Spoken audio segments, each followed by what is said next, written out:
In the early 1940s, the oceans of the world became both battlefield and graveyard. Beneath the chaos of torpedoes and convoy routes, an unsettling pattern began to emerge.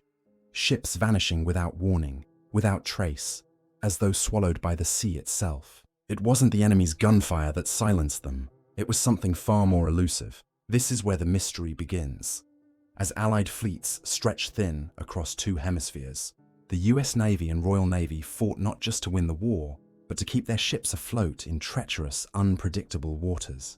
Navigation was improving, radio systems were advancing, and convoy escorts patrolled constantly. Yet despite every precaution, vessels continued to disappear, often under calm skies and without a single distress call. To those who served, these incidents didn't just defy explanation, they defied belief. One of the earliest and most haunting disappearances linked to this phenomenon predates World War II, but foreshadows it perfectly. The USS Cyclops, a US Navy collier that vanished in March of 1918 with over 300 men aboard. Its disappearance had long been catalogued as an anomaly of the Atlantic. But when similar ships vanished again during the Second World War, the US Navy could no longer dismiss the connection. By 1941, the United States was bracing for global conflict. The Navy reactivated and deployed several aging colliers and cargo carriers to sustain Allied operations across the Atlantic. Two of these ships, the USS Proteus and USS Nereus, were near-identical sisters of the Cyclops, designed to transport critical war materials like bauxite and manganese ore from the Caribbean to eastern US ports. In November 1941, Proteus departed St. Thomas, Virgin Islands, bound for Norfolk, Virginia. Radio contact was normal, then silent. No SOS, no debris, no survivors. Just 2 weeks later, Nereus set out on the same route and suffered the same fate. Two large vessels, hundreds of men, gone without a trace. The similarities were chilling. Both ships carried the same heavy cargo. Both disappeared in calm weather, and both vanished in nearly the same stretch of ocean. The coincidences mirrored the Cyclops incident so closely that naval investigators reopened the old 1918 case file, searching for a common factor. What they found was deeply unsettling. Each ship had shared the same structural design flaw, a single, massive longitudinal beam running the length of the hull, prone to stress and potential failure under heavy cargo load. Yet the flaw alone couldn't explain everything. These were experienced captains, commanding disciplined crews. None had sent a distress signal, a near impossibility if a hull breach or storm had occurred. And so began the whispers of sabotage. Wartime paranoia ran high, and German U-boats were known to patrol the Caribbean and mid-Atlantic by late 1941. Still, no German records, decrypted through Allied code-breaking efforts, ever claimed credit for the sinkings. A classified 1942 Navy report speculated the vessels could have been victims of internal explosions or mechanical collapse. But even that theory left unanswered questions. Why did none of the ships transmit emergency codes? And why was no wreckage ever recovered despite extensive search patrols by PBY Catalina aircraft?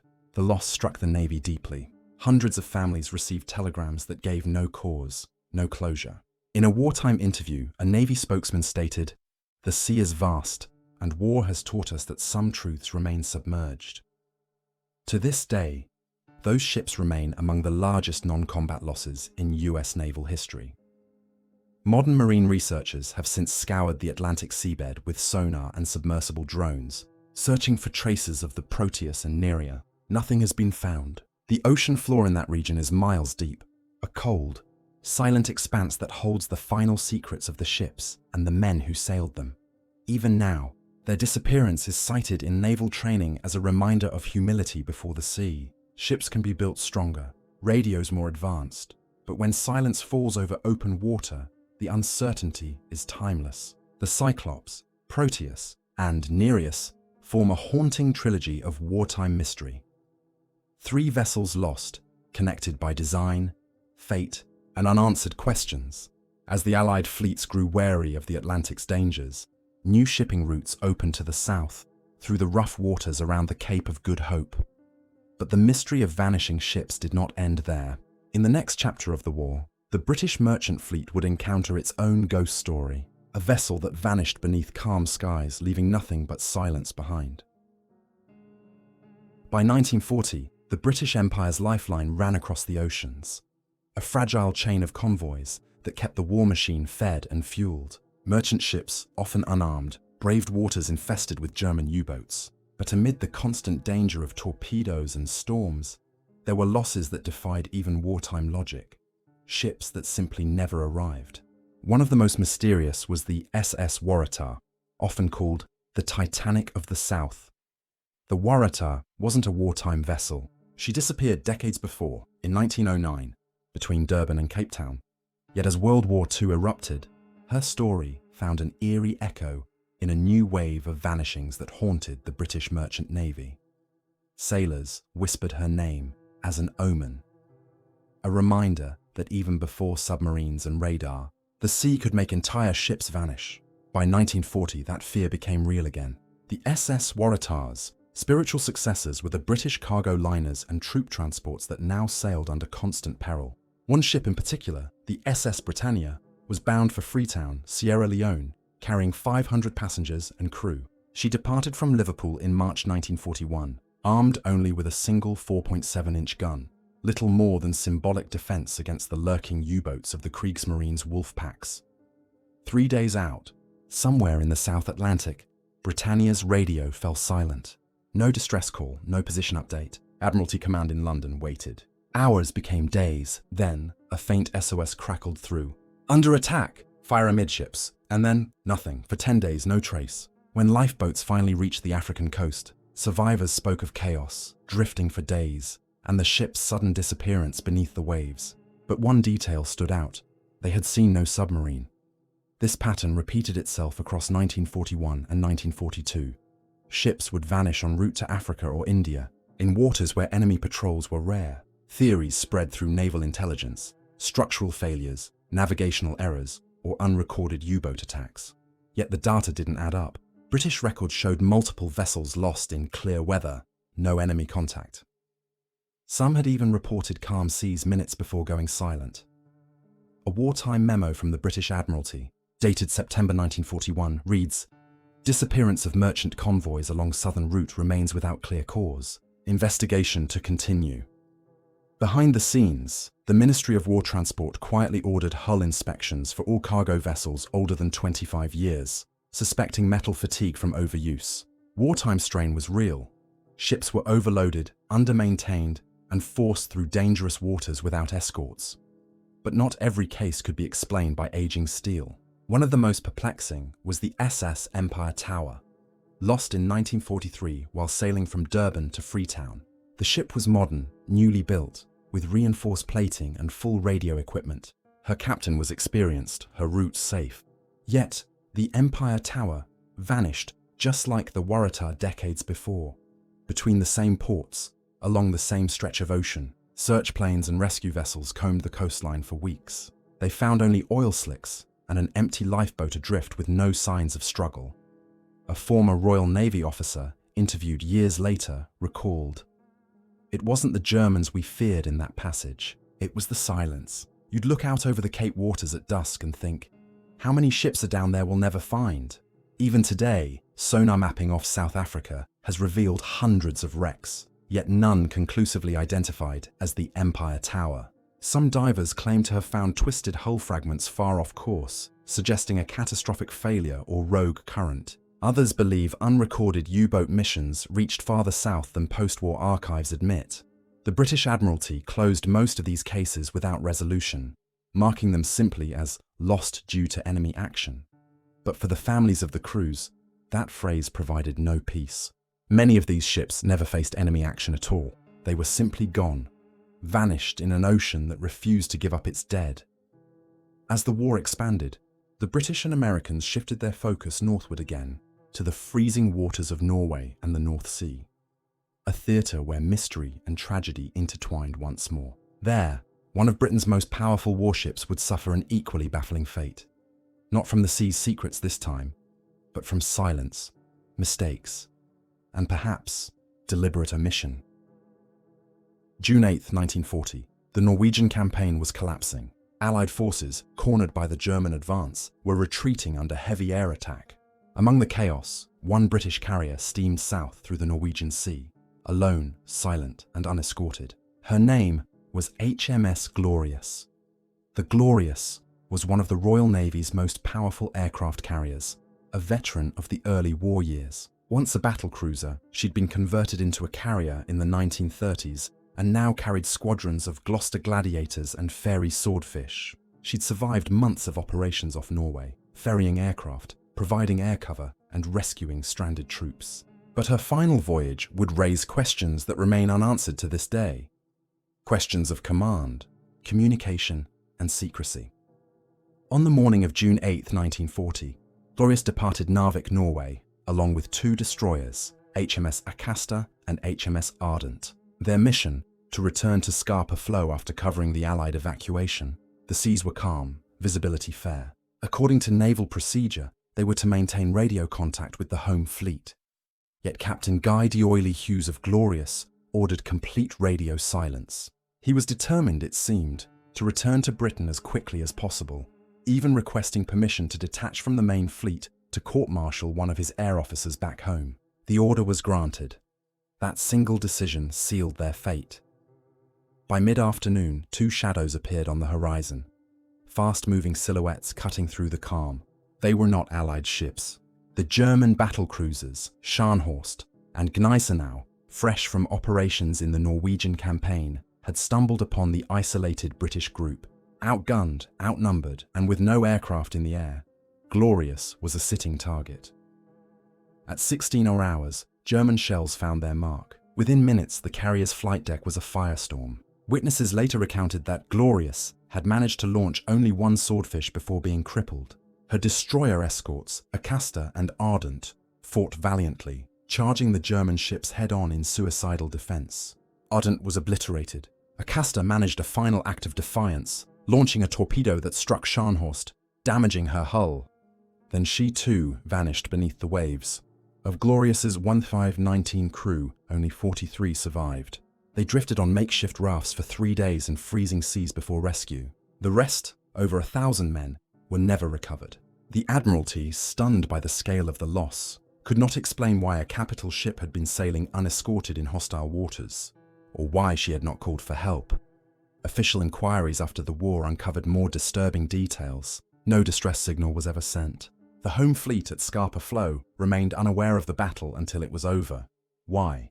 Survivors later testified that Captain D'Oyly Hughes had refused to break radio silence, even as enemy shells rained down. Others suggested that radio equipment had been damaged early in the attack. The truth may lie somewhere in between, but one fact remains. Glorious died in silence. A declassified Admiralty note from 1946 reveals that the incident caused internal outrage. Admiral Sir Bruce Fraser described it as a needless loss resulting from human rigidity in the face of danger. Yet others suspected a deeper layer, that the carrier had been on a mission beyond official records, perhaps transporting secret material or personnel from Norway before its fall. The absence of detailed logs, conveniently lost in the attack, only deepened the mystery. For decades, the wreck of HMS Glorious was presumed unrecoverable, resting somewhere in the Norwegian Sea's icy depths.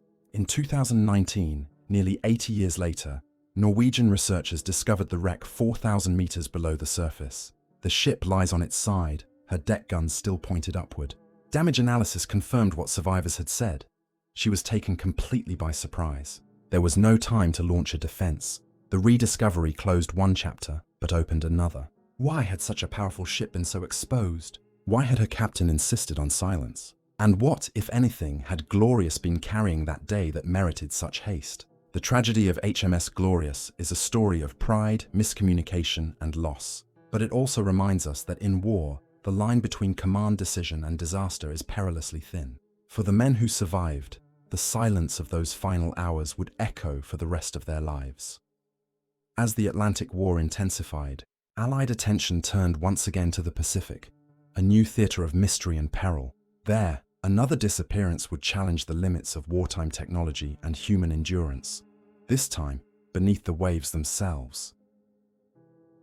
The Pacific Ocean, vast, cold, and merciless. By mid-1942, it had become the stage for one of the most brutal undersea campaigns in history. Beneath its surface, submarines stalked convoys in an invisible war of attrition.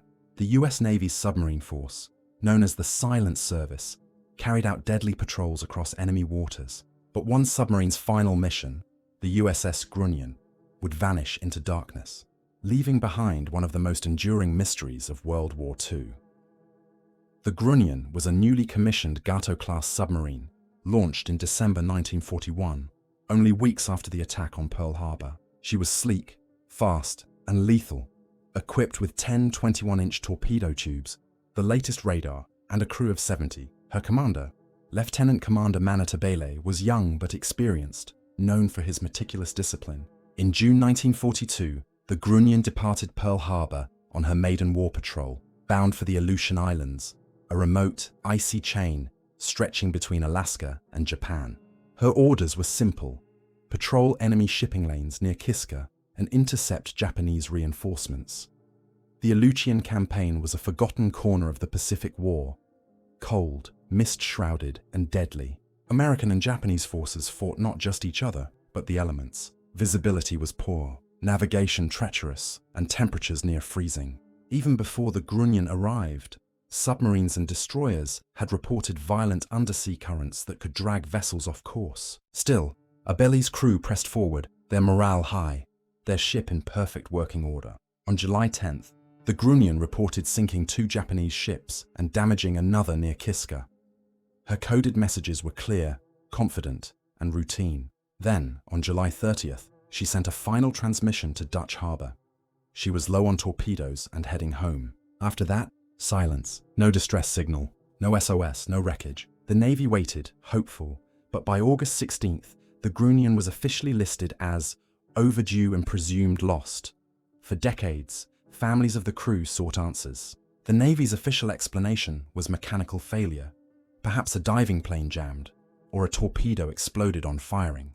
Yet something didn't add up. The Grunion had been operating in relatively shallow water for a submarine, and if she had been destroyed by her own torpedo, there should have been oil slicks or debris. None were ever found.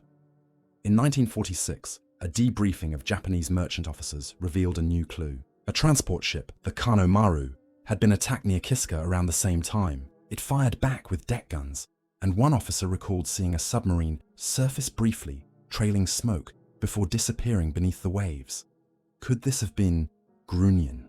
The description matched, but the details were inconsistent. The Kano Maru's logs did not record a confirmed sinking, and the weather that day would have made visual confirmation nearly impossible. Still, it was the only lead. For years, the Grunion's fate became a legend within the Silent Service, a story told quietly among submariners as both warning and memorial. In the early 2000s, the sons of Captain Abele, now elderly men themselves, launched a private expedition to find their father's ship. With sonar, submersibles, and data from US Navy archives, they searched the frigid waters off Kiska Island. For 2 years, they found nothing. Then, in August 2006, a sonar scan picked up an anomaly: a large metallic shape lying in the silt 3,000 feet below the surface. When camera footage finally illuminated the wreck, the image was unmistakable. The Grunion lay upright, her bow section torn open, her stern intact. Analysis of the damage revealed the likely cause. One of her own torpedoes had malfunctioned, turned back, and exploded near the bow. The Mark 14 torpedo, a weapon notorious among submariners for its defects, had once again claimed an American crew. The Navy confirmed the identification in 2007, ending a mystery that had endured for 65 years. Yet even that explanation left lingering doubts. The Grunion's hull showed signs of battle damage inconsistent with a single explosion. Some historians suspect she had surfaced briefly, perhaps after the torpedo failure, and been struck by gunfire from the Kano Maru. Others believe she tried to dive and imploded after sustaining hits. Whatever the sequence, one fact is clear: she fought to the end, her crew remaining at their posts in silence as the sea claimed them. Today, the wreck of the Grunion is a protected war grave, resting in darkness far from home. The discovery brought peace to families, but also renewed respect for the perils faced by the Silent Service. For every submarine that returned to port, another remained on eternal patrol. As the Pacific War raged on, the toll grew higher, and mysteries like the Grunion's only deepened. But the sea was not finished keeping secrets. Across 2 oceans, Other Allied ships, transports, destroyers, and tankers would vanish without explanation, their names etched into history as symbols of courage and unanswered fate. By late 1943, the tides of war had begun to shift. The Allies were advancing on every front, their convoys stretching from the Atlantic to the Pacific. Yet even as victory edged closer, the ocean remained unpredictable, an enemy that cared little for nations or causes. Among the countless ships that sailed those waters, a handful simply vanished, leaving behind no battle reports, no survivors, and no wrecks. One such mystery involved the British cargo ship SS Fort York and the American tanker USS Neosho. Vessels lost to confusion, secrecy, and silence. The story begins with the USS Neosho, a fleet oiler commissioned by the US Navy in 1939. She was designed to refuel combat ships at sea, a dangerous but vital role in the Pacific theater. On May 7, 1942, during the Battle of the Coral Sea, Neosho and her escort, the destroyer Sims, were mistaken by Japanese aircraft for a carrier group. The resulting air attack was devastating. Sims was destroyed, Neosho was crippled, fires raging from stem to stern. Her crew fought for survival for 4 days, adrift on the open ocean, until rescue arrived. But Neosho's fate was at least known, a grim certainty in an uncertain war. The same could not be said for ships like Fort York and Empire Star. Both were part of Britain's vital supply convoys in 1943, tasked with moving munitions and food across U-boat-infested waters. Fort York, a 10,000-ton cargo vessel, departed from Freetown, Sierra Leone, bound for Liverpool in December 1943. She was escorted by a small convoy and reported fair weather. Her final message came the night of December 18th. All well, maintaining course. The next morning, she was gone. No explosion, no SOS. Search aircraft scoured the Atlantic for days but found nothing. No debris field, no oil slick, just empty sea. The convoy captain's report noted, the vessel vanished from radar between 0200 and 0230 hours.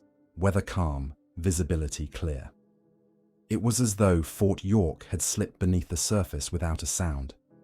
British naval intelligence initially blamed a German U-boat. The region was part of the infamous Black Pit, a gap in air cover where U-boats preyed freely. But when post-war analysis examined Kriegsmarine records, no German submarines reported attacks in that area on that date. Admiral Karl Dunitz's meticulously kept war diaries, captured after the war, listed no engagements even close to Fort York's position. The case was quietly marked unresolved. Some investigators suspected a catastrophic cargo explosion. The ship had been carrying aviation fuel and ammunition, volatile materials that could ignite if improperly stored. Yet, as one maritime historian later noted, even an internal detonation leaves debris. This left nothing. The disappearance became a minor legend among the merchant fleet. Survivors from other convoys reported seeing strange flashes on the horizon that night. Brief, silent bursts of light far to the west, perhaps a final signal of Fort York's end, or perhaps something else entirely. Wartime bureaucracy soon buried the report under layers of classified correspondence. But decades later, a fragment resurfaced, a decoded Admiralty telegram from December 1943, referencing loss of one vessel under unusual circumstances.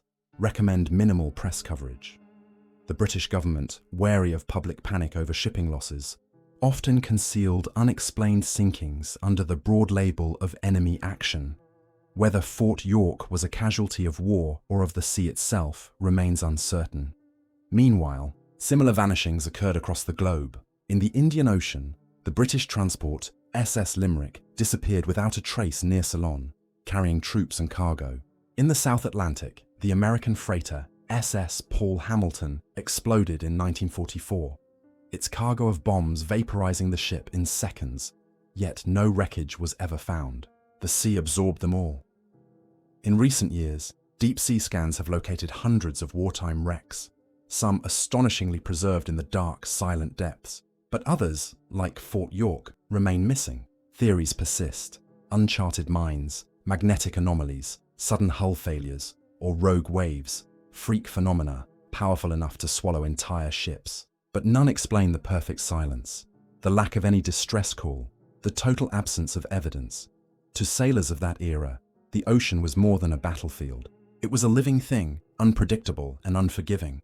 As one Royal Navy officer later reflected, "We feared the enemy, but we respected the sea. The enemy could be fought, the sea could only be survived." The story of these lost ships underscores a haunting truth.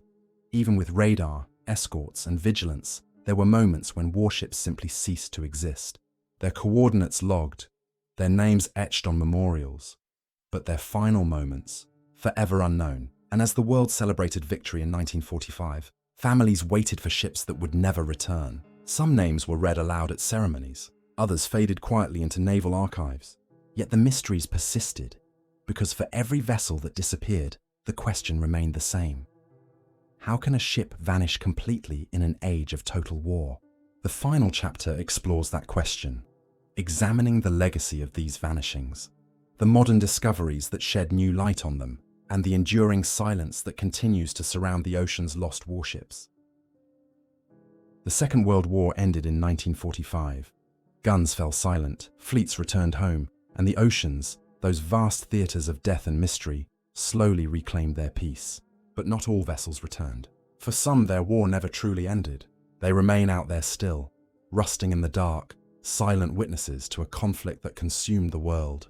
The stories of the Cyclops, the Waratah, the Glorious, the Grunion, and Fort York form a haunting mosaic.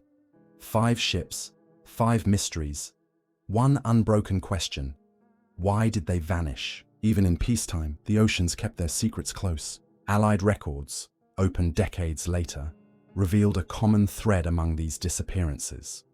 The same combination of haste, miscommunication, and overconfidence that defined so much of wartime decision-making. Crews pushed their vessels beyond safe limits, often without rest or maintenance. Orders were issued without full context, and secrecy, vital for survival, sometimes became a curse. Ships disappeared not because of supernatural forces, but because war demanded the impossible. Yet, for every rational explanation, one mystery would remain. For the Cyclops and her sisters, no wreckage was ever found. The Glorious went down under silence so deliberate that historians still debate whether she carried something beyond aircraft. Perhaps Norwegian gold reserves, secret personnel, or experimental gear. The Grunion's wreck gave partial closure, but even her final minutes remain uncertain. The Fort York, along with dozens of other merchant ships, has never been located. Each absence is a reminder that the ocean erases as much history as it preserves. To understand the persistence of these mysteries, one must consider the era itself. In the early 1940s, radar was primitive, sonar was unreliable, and communication lagged by hours or days. When ships vanished, commanders often learned of it only by silence. No signal could mean anything: enemy attack, weather, or mechanical failure. The Atlantic alone swallowed more than 3,000 Allied merchant ships. Many went down fighting, but others, like those in our story, simply vanished into the deep, leaving behind unanswered telegrams and hollow explanations. In 2019, oceanographers estimated that over 4,000 World War II-era wrecks remain undiscovered. Many lie in uncharted regions beyond the reach of sonar. The seabed is a graveyard of twisted steel and human memory, its markers erased by time and current. Each new discovery, a corroded hull, a half-buried anchor, a rusting gun turret, tells another piece of the story, and sometimes raises new questions. Who were they? What happened in those final hours? Did they die knowing help would never come? Families of the missing have spent lifetimes searching for answers. Some have found peace in knowing that technology is finally catching up. Deep-sea submersibles, satellite imaging, and marine archaeology have solved mysteries once thought eternal. The Grunion's rediscovery, for instance, closed one chapter of pain. Others remain open. For every wreck identified, another remains nameless. A ghost without a story. Perhaps that is why these tales endure. They are not merely stories of ships and sailors. They are stories of human frailty, of courage and command under pressure, of mistakes buried by silence. They remind us that even the strongest hulls and finest crews could be undone by a single decision, a single misread signal, or a single rogue wave. The sea does not discriminate. It takes with indifference and holds with finality. In the end, the mystery of the ships that vanished in World War II is not only about how they were lost, But what they represent, the cost of total war, and the fragility of human certainty, the sea remains both battlefield and memorial, its depths holding secrets that no archive can reveal. And though sonar and science may someday find every wreck, there will always be something unknowable in those dark waters. Something that speaks of bravery, loss, and the enduring silence of men who went to sea and never returned. These 5 ships are more than entries in naval logs. They are echoes of an era when the world was at war and the ocean itself became a theatre of mystery. Their stories remind us that not all heroes are remembered, not all questions are answered, and not all ghosts wear names. Because sometimes history does not end with victory, it ends with silence.